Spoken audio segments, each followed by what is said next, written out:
I do not dream of labor. Has anybody seen that coming across their stuff, their feeds? I do not dream of labor. It's predominantly by very young people, not kids. I mean, young, 18 to early 30s kind of age group. Okay, that's not very young, but you know what I mean. It's not it's not 40-year-olds or 50-year-olds. It's and what it is it's in kind of response to a lot of videos and blog posts, and how to find your dream job, how to find your dream career, how to find the ideal work for yourself. And the reaction to that is these young people going, yeah, I don't dream of labor. That's not my dream. Macarena says she hasn't seen it. Yeah. Yeah, they don't dream it. It's like, yeah, that's not my dream. My dream is not to work 60 hours a week for somebody else. That's not my dream. And, there are other versions of that where people are saying, I don't have a job and I don't really want one. I don't like being broke, for sure, but I don't really know what I want to do. And I think this pressure to sort of have to be, completely G'd up, and like, yes, I'm going to get my dream job. I'm going to get my dream career. Yeah, I like being at home. I like doing the different things that I do, have my hobbies. These people are obviously not lazy. It's not that kind of thing. And it's not like, oh, they just want a handout or they just want to be on welfare. That's not what they're saying at all. Often they'll have gone to college and they'll have realized the career that they started in college, they didn't really want to get into it when they discovered what it was about or the different things, or they've been in a few jobs and they just didn't like the setup. And they're basically going, and they're saying it publicly, which is beautiful.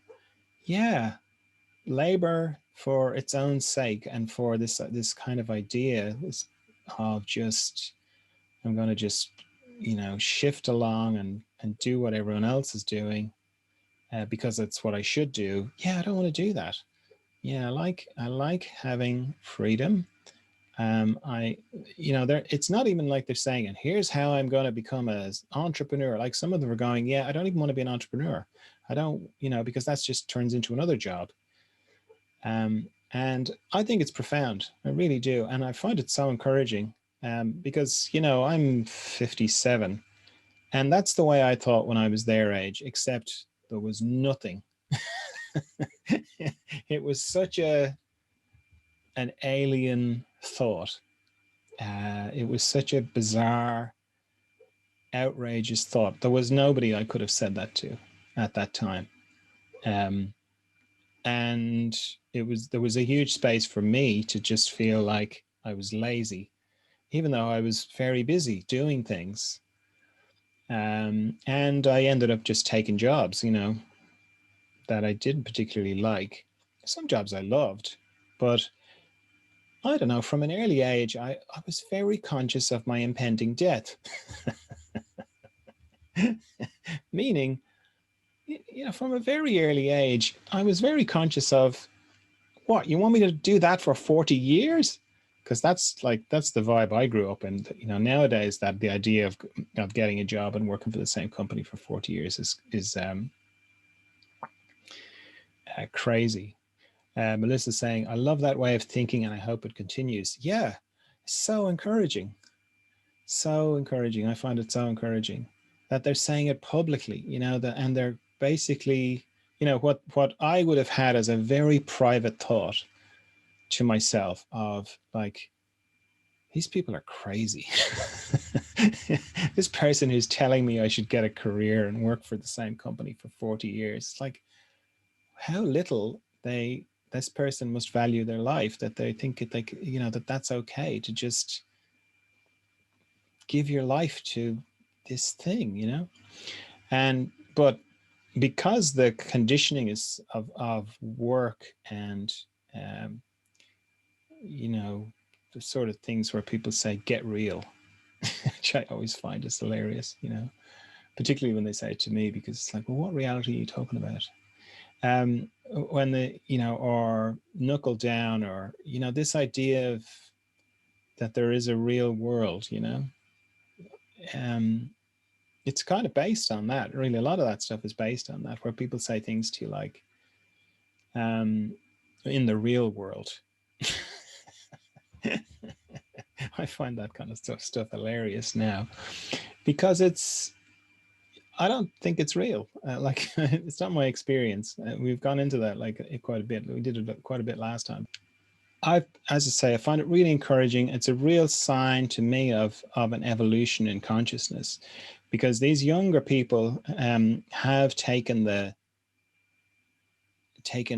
full advantage of the time that we had when everyone was locked down, because whatever country, there was various uh, governmental help, you know, so the financial pressure was off, and you could just relax into, what's it like if I didn't have to work? What does that feel like? And these young people are going, this feels great. This is the way I should be living all the time. And now that you know, the government support is being withdrawn, and the pressure is of the old way of thinking is coming back onto them now, and it's kind of, I'm sure their parents or their family or their friends, their career oriented friends, are going, all right, now let's get back to it, let's get back to the way, let's get back to normal. And they're going, yeah, normal was pretty rubbish. Yeah, I've got to find a new way, a different way. And the beautiful thing is that there's so many support structures now for them. There's so many ways that they can do the things that they want to do. And when I say they, I mean we can do the things that we want to do, and get enough money to keep going, because a lot of other things have broken down as well. Like the idea of bigger is better, that's slowly dissolving now, on lots of different fronts. The idea that, you know, the kind of like the classic story, okay, of the super successful businessman who goes on a holiday to some tropical island to unwind and relax from his stressful multi-million business. And he's on the third or fourth day, he's walking down the beach, and he notices these guys, fishermen, who are all lying around in their boats, near their boats. And he kind of observes this, and after a couple of days, he gets talking to them and goes, "What's the story, lads? How come you're lying around?" He said, "Oh, well, we're finished. We got up early, and we went out. And we caught some fish, and we brought it back, and we loaded on the truck, and now we're having a rest. We're just enjoying the sunshine and having a rest." He goes, "Really? Okay. And how many boats do you have, and how many fish do you catch each morning?" And he's doing all these sums, and he goes, "Okay, so if you got a loan from the bank and then you expanded your fleet, you could catch twice as many fish. Then you could employ people to do what you're already doing, and then, you know, you wouldn't have to work. You could just lie here in the sunshine." And the fishermen were like, "Well, we're already doing that." We're already lying in the sunshine, you know? And it's like that idea is slowly becoming more pervasive, where it's like this idea of what's enough, how much is enough. More and more people are asking themselves that. I mean, there's a huge minimalist movement, which is nice. It's a bit too austere for me, but the idea of it, as which is kind of predicated on this question of how much is enough, like how much stuff do you need, you know? And they have all these, like those shows about hoarders. which I don't watch, but I know of them. They kind of give me the creeps a little bit. Mainly because I have had someone in the distant family who it turned out after they died was a crazy hoarder, and it actually was very traumatic for the family. But anyway, the fact that we have shows about hoarding is an indirect way of sort of going, yeah, this is where it can go, this, because it sort of feels like we're all charging, there's a feeling of charging forward to get the next thing, the latest iPhone, the latest gizmo, the latest fashion, there's like, yeah, just I'll tell you a joke that reminds me of it. All right. It's slightly rude, so I hope I don't offend anybody. This guy goes to join the Foreign Legion, and it's his first day, and he doesn't know anybody, and they all bunk down in the bunkhouse, and at 6 o'clock in the morning, a bugle goes off, and everybody jumps up and puts on their uniform really quickly and run out of the fort into the desert. And he's kind of left there looking at them going, so weird. And after about an hour, they all come back. And he's like, okay.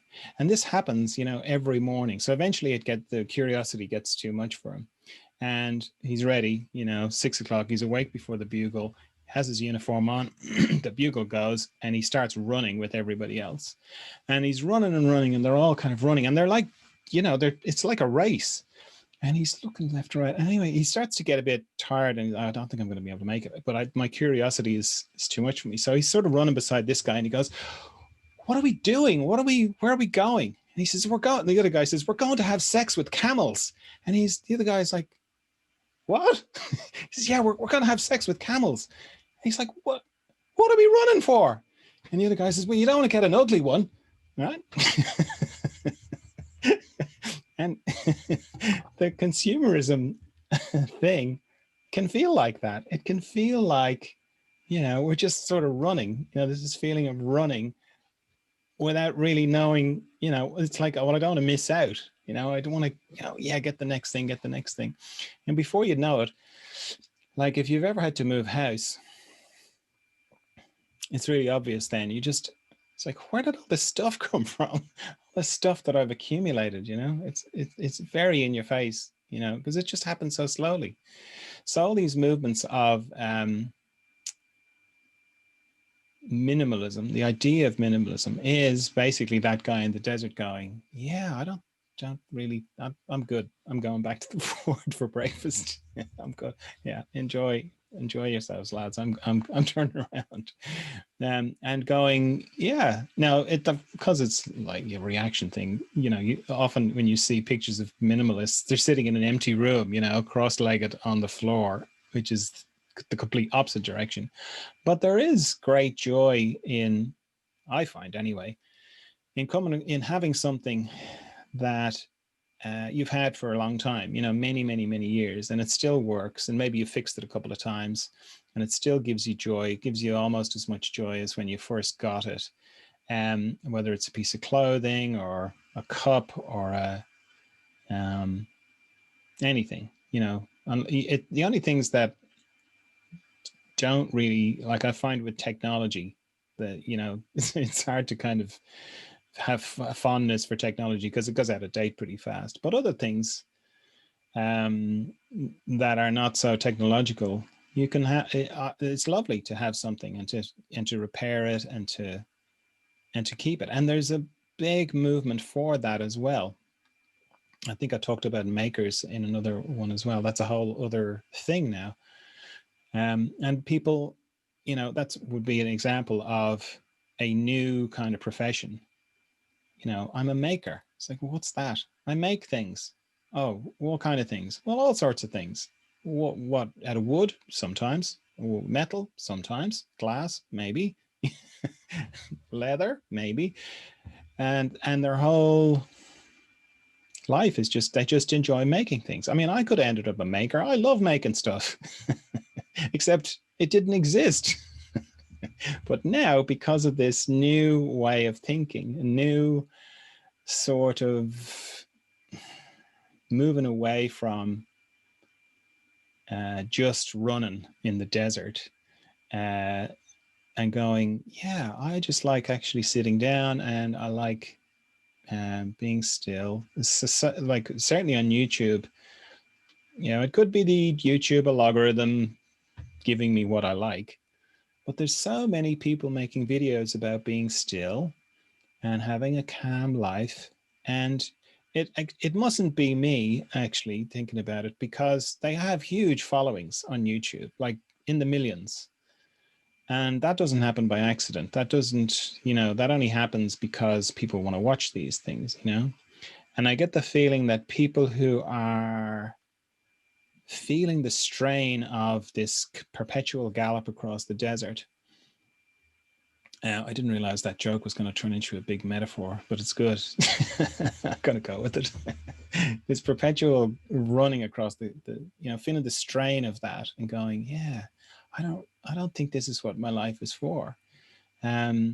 Because similarly, like when I was saying about being younger and going, I'm not going to give my life to something for 40 years. That's insane.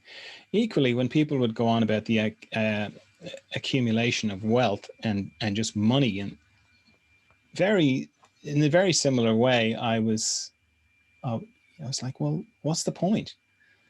What do you mean? Well, I'm going to get this house, I'm going to get this car. And I was like, yeah, but you can't take it with you. Like it's it seems valueless. It's useful, but it's only temporary. You can have, it's like the idea of people having holiday homes. I live in an area where a lot of people have holiday homes, and they're vacant most of the time. It seems really wasteful to me. It's like that saying, the wealthiest man in the world a man with 30 palaces can only be in one room at a time. I always remembered that. I think it's very, like, it resonated with me when I heard that. And I think it's like that's like how it has been with me. So it's very nice. It's quite vindicating, I suppose, as well. But it's like I figured out how to live myself. I was kind of undercover with a lot of my thoughts at that time when I was there at that age, early 20s. Because I couldn't, I was thinking like this in my teens, but that it was nowhere.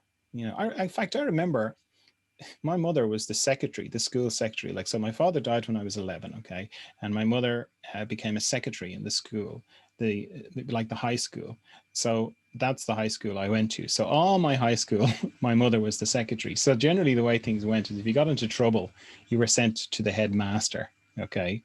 Who, you had to, there was kind of a degrees of punishment. There was still corporal punishment, so you could still get beaten up by your teacher and no one would bat an eyelid. They wouldn't beat you up with their fists. They had a leather and they teach you. Anyway, getting off the topic. So if you were a bit naughty, and these are high school, so we're all teenagers, right? You were put outside the door. And what would happen would be the headmaster would walk up and down the corridor, and if you were standing outside the door, he would see you and there would be repercussions. But if you did something really bad, you were sent straight to the headmaster's office. And who was sitting in the office adjacent to the headmaster's office? Whose office did you have to go through to the headmaster? The secretary. Okay.